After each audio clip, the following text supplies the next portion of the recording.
when you're a competitive athlete, you learn very quickly how strong you are or how energetic you are, all of those things. But it could very well be that there's a lot of people who have an equally as good a body as you have, that performs just as well, that is as muscular, let's say in bodybuilding, has exactly the same kind of proportions and all of those things.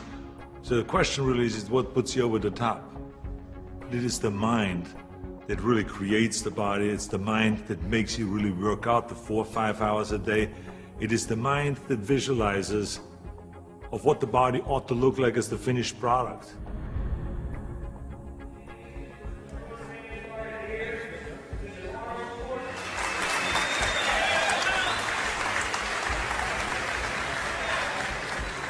Hello everybody. For the last 2 years, I've been doing exhibitions like this all over California in various institutions, in prisons, in hospitals and so on. And I've been having a great time, and it's a very satisfying thing for me to do, to spend one day every month to come to one of those places and to help the guys with their training and so on. When I used to do seminars on how to become a champion, I would always ask people, why do you want to be a champion?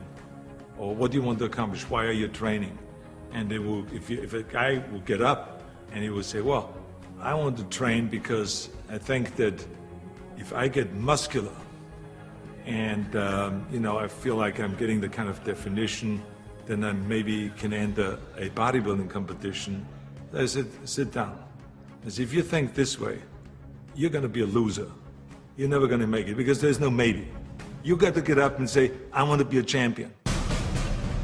And I do whatever it takes. The amount of hours it takes, the posing, the this, the that, the visualization, looking at training footage, looking at motivational books, reading this, reading, whatever it takes, I would do. That's the answer I want to hear from you. You can detect right away those that are going to be shaky and that will fall behind and they will not go all the way, and those that are very hungry. And that hunger you have to develop because you have to create a goal for yourself, whatever that may be, a short-term goal and a long-term goal, and you got to go after that. And if you do not see it, and if you do not believe it, who else will? The body is very important, but the mind is more important than the body. You have to visualize what that body ought to look like in order to make it win, because that's what creates then the will that you need to go to the gym every day.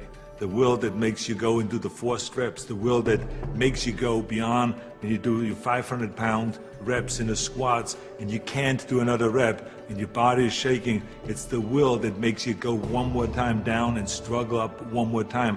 And so it's all of this, so the mental aspect that motivates you and that makes the difference between you being in the gym full of joy and looking forward to doing that extra rep and looking forward to doing those extra 100 reps in the sit-ups and working past the pain barriers. That all is the mind. That's not the body. So this is why I think the body is very important, but the mind is more important than the body. So you got to go to the gym and feel like every rep that you do is getting you one step closer to that goal, to make that vision that you have turn into reality. And that's why when you look at pumping iron, for instance, you can see that we always had great joy in the gymnasium. And people always were saying, why would you laugh and have a good time? You're working at 5 hours. Well, we did because I knew that every workout, every 5 hours would get me closer to becoming the Mr. Olympia or the Mr. Universe or the Mr. World and all those things. And I think that if you think that along the way you're not going to fail, then you're blind. Because there's no one that I've ever met, no matter how successful they are, that haven't said that they had their failures along the way. You have to. I mean, the only way that you really know that you can lift 500 pounds is if you're willing to fail. So if you're afraid of failure, then you will never grow. The people that grow the furthest are the people that really don't care. They fail or they make it, they're going to take that risk because that's what you have to do. I think what we learn in sports is very helpful to anything and everything else that you do in life. So now you apply that principle to acting. And you say, well, wait a minute, I put 5 hours in every day in working out, I did my posing 1 hour a day, I did my stretching and this and that, all of those kind of things. So now, let me apply the same thing to my acting career. Let's go to acting class every day. Let's go and work on the accent, the same amount of time, with the same will, and let's visualize what am I shooting for? Okay, I want to be another Clint Eastwood. I want to be another John Wayne. I want to be another Kirk Douglas, all those great heroes that I admired as a kid. So that's what I'm going after. And that same principle works, even though there's so many people around that say, no, you will never make it because you have an accent, your body is too big, and your name Schwarzen, Schnitzel or whatever, who can pronounce that? But you know. It doesn't matter if anyone else knows and if anyone else believes in it, but you know. And that you know that that principle of visualizing yourself as a star will work, and all you have to do now is go towards that vision. I've retired from bodybuilding in 1975, and I signed a series of Conan movies. Here I was, big studio behind you, budget $20 million, of course, which was in those days is an equivalent of today, $150 million. I was going to Australia to be a judge at the Mr. Olympia competition. But then all of a sudden, I thought, I should compete.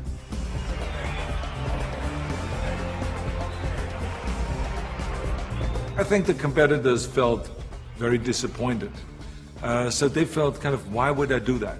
Why would I take that trophy away from them when I have everything else on the plate? And so I think there was disappointment there. And, I just felt, well, that's something that I need to do. I felt very strongly about it, and so I competed. So now you apply that principle in my political career. This historic election has come about because there's a tremendous disconnect between the people of California and the leaders of California. I'm running for governor to lead a movement for change. I want to be the people's governor. I will work honestly, without fear or favor, to do what is right for all Californians. Join Arnold and let's bring California back. People see me as a big action hero on a screen, and they expect the same kind of bigger-than-life action in reality. That's why in my political career, people always say to me, well, but this is politically risky to go and start, for instance, talking about prison reform. People don't want to go and even talk about that. So I say, well, yeah, maybe it's politically risky, but in the meantime, we have 172,000 prisoners in facilities that are built for 100,000, and something is going to break, and something is going to happen. I want to fix it. I feel very strong that I can bring people together. I feel very strong that I could unite Democrats and Republicans, all of those things. And I knew exactly what needed to be done to turn the economy around, to bring jobs back, to bring businesses back, to reform, workers' compensation, to do all of those things. I knew there's certain things that we have to do to turn the economy around and to make people in California feel like that this is, in fact, a golden state. And true enough, after I have announced and after I ran and after I won, all of the things that I've planned became a reality.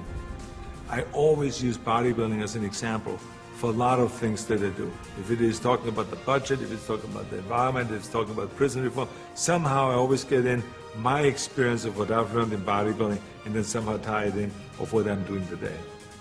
I have learned a tremendous amount, and every day still is a learning experience.